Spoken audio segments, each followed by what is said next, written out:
Hello friends, World Bank justified that the way it allocates loans are purely based on economic grounds. But when you see the reality, it is totally based on its political motives that decides the credit allocation. And the World Bank acted in such a way that it prevented the growth of movements which are challenging the dominance or rule of the biggest capitalist power such as USA. At the same time, World Bank also financed authoritarian regimes in Chile, Brazil, Nicaragua, and Romania. Since 1970s, the United States stopped the World Bank from giving loans for the production of goods in other countries which are considered to be in competition with US products. The United States continued to offer loans for the production of palm oil, citrus fruit, and sugar production in other countries.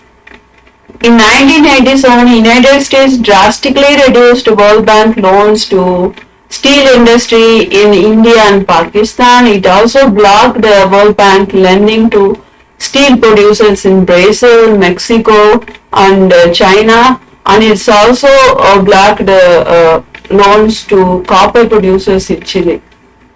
In early 1950s, World Bank established a network by which it benefited greatly in later years. In the third world, the World Bank created a demand for its services by means of this network. The influence of a World Bank today is totally because of the network it built through the agency systems in different countries that were then its clients and borrowers. Since 1950s, construction of this network has been one of the primary goals of banking policy. It often refers to the creation of spontaneous organization without government interventions. In member countries, the World Bank created relatively independent non-governmental organizations, NGOs, that function relatively independent financially also. These agencies operated independently and they are outside the purview of the national parliaments and outside the control of national parliaments and local politicians. The World Bank is heavily indebted to this, sometimes even financially. One of the World Bank's primary strategies was to establish such institutions to gain a foothold in the political economy of third world countries, and these agencies operate according to their own laws, rules, mostly developed with the advice of World Bank, and it created parallel power bases to transform national economies and their societies without democratic control and open debates. World Bank acted as an instrument for implementing neoliberal policies and privatization. World Bank has several subsidiary institutions. It is with their help that the World Bank successfully implemented privatization and neoliberal policies.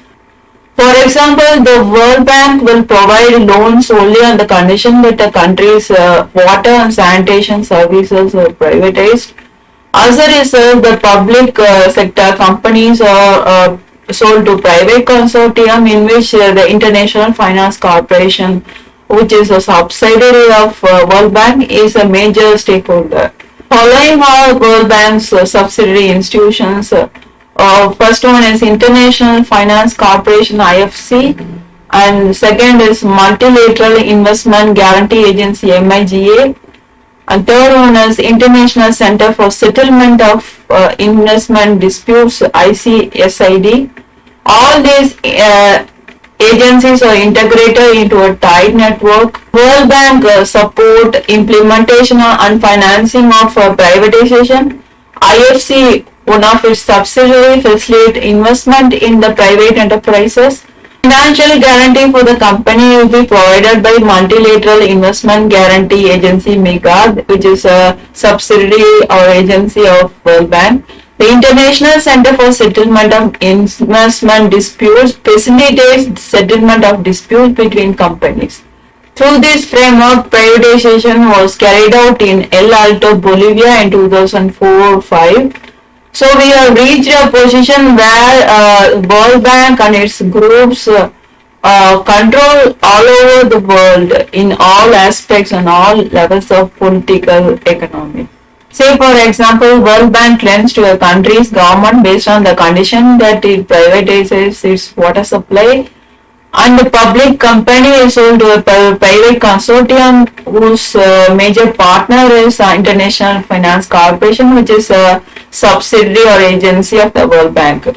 So people protest because of the poor quality of the services and also because of the higher tariffs. So the government filed a case against the transnational corporation at the International Center for Settlement of Investment Disputes. But the judges were on the both sides of the benches or World Bank people. So as the World Bank group is present at all levels, privatization was imposed and implemented by World Bank and also by IDA, that is International Development Agency. And the International Finance Corporation invests in the privatized company. The Multilateral Investment Guarantee Agency, which is also a agency of World Bank, provides guarantee against political risk to the company. It also intervenes in trade disputes through the International Center for Settlement of Investment Disputes. Neoliberal policies were created and implemented through Washington Consensus. But there is a big difference between the declared objectives or agenda of the Washington Consensus and its hidden motives. The official agenda of Washington Consensus says it promotes growth, free trade of market forces through free communication, and reduce poverty through limited government intervention. But the hidden agenda, which is actually implemented on the outside, aims to subjugate the public and private sectors to the logic of capitalistic profit maximization. Such an agenda does not reduce poverty, it reproduces poverty and exacerbates inequalities. The standard of living of the majority of the world population has deteriorated and stagnated because of the implementation of neoliberal policies of Washington Consensus. While on the other hand, it also leads to accumulation of wealth.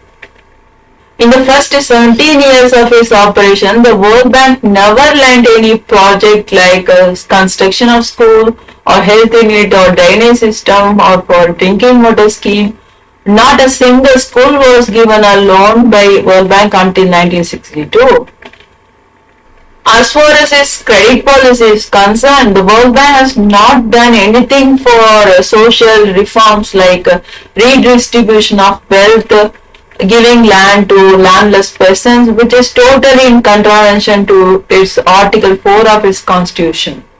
It was only in 1960s and 1970s that the World Bank supported projects such as health, education and drinking water scheme after much attention. Analysis of the project accepted or rejected by the World Bank shows that with a few exceptions, the World Bank does not want to support industrial projects designed to meet the domestic needs of developing countries. Why? Because it would reduce imports from more industrialized countries. A few strategically important countries with a real economic power are exceptions to this, and India is one of them. Historians of the World Bank say that under the leadership of Alton W. Claessens, a system of official espionage was established to find people with different position, that is political and economic standing, which is different from the political economic policies of the World Bank's executive board. World Bank's personnel department told senior managers in the World Bank's economic department that an intelligence system was operating to detect staffs who were different from the official positions, and they tried to categorize staff according to schools of economic thought in the year 1983 to 1986, and apparently favor loyalist. And the World Bank also hired fixed-term contract staffs to have more flexible workforce.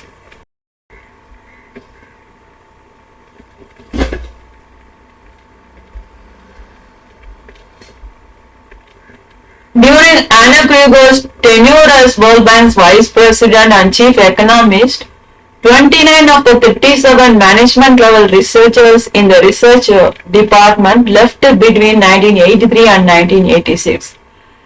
It is noteworthy that for 2 years more than 10 posts remained vacant as no one wanted to join the service. This is to be continued in the next videos. Thank you so much for watching.